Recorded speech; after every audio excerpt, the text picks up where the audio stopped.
So, as we're beginning the season of Lent, I assume a lot of us are going to start making more time for God. And in that time, we're going to probably be praying. And those prayers may be thankful. Might be their own different things, but there might be times when we do ask God for things. And that's the premise of this video. It's how exactly to ask God for this with some biblical evidence.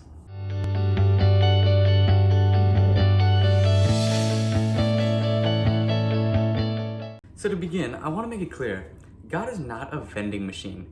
He is not somebody that you can go and ask for things or just go to him whenever you need him the most. Don't get me wrong, that's not a bad thing to go to him when you need him the most.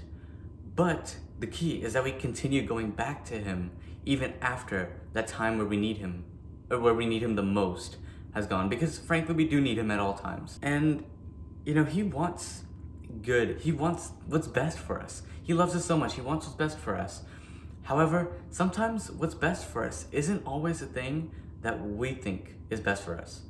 And so, while we are asking for God and asking for his help and asking for certain things that we do want, whatever it may be, it may not always be the thing the best thing might not always be the thing that we want. That being said though, he does provide, he does help, and he does give us things that we do want. And Jesus tells us this in Luke chapter 18, verses 1 through 8, in the parable about the unjust judge. And for those of you that don't know, there was a judge that was unjust, as the title suggests, and he wasn't really in favor of this one widow who was asking him for something. And well, she just kept asking him and asking him and asking him, and finally he ended up giving in because of her persistence. And Jesus said, if the unjust judge would do that, how much more will God provide for those that he loves? And God loves each one of us, so he is going to provide.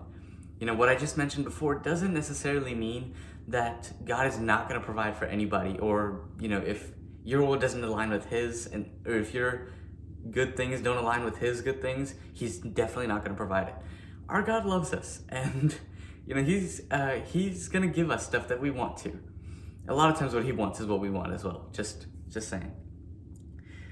But that brings up the question, how do you ask?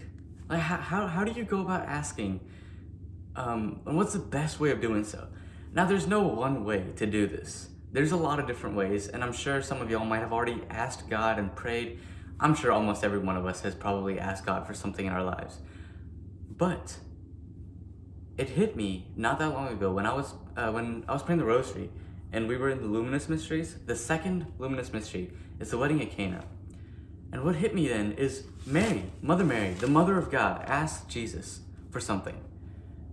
And how she reacted to what his response and how she reacted to basically him asking, and what she did after really threw me back, because it was awesome. It was something I'd never seen before.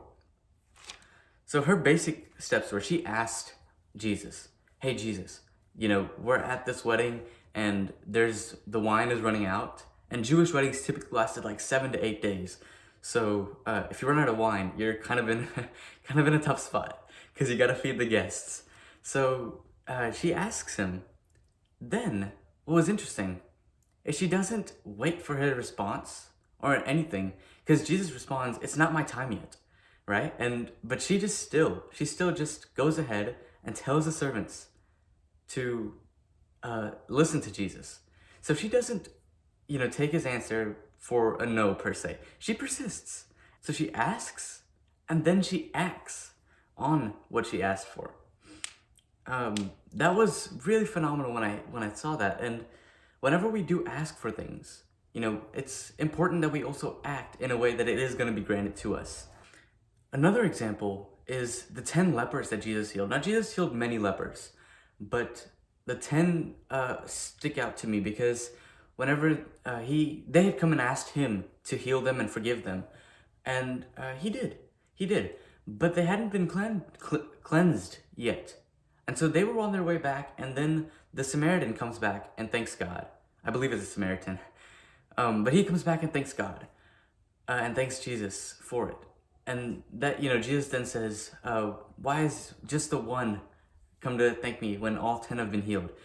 Basically, what I'm getting at though is they asked and then they followed. They asked and then they acted just as if they had been healed already.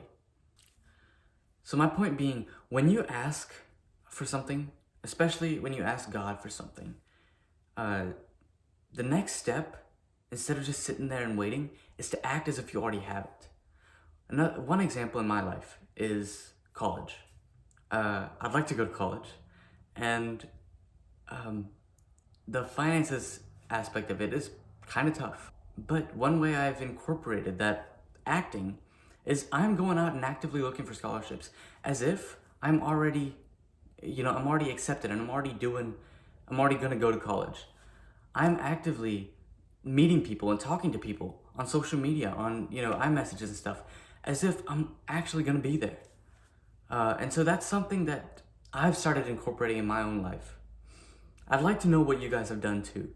I'd like to know ways that you can start incorporating this into your life.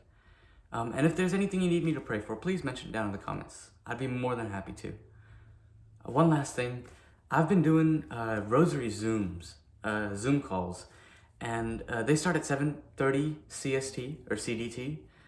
And if anybody's interested in joining, just let me know. I can link them. I can send y'all the link, DM y'all the link or whatever. And I'd love to have more people. All this said, my name is Travis, and thank you for watching.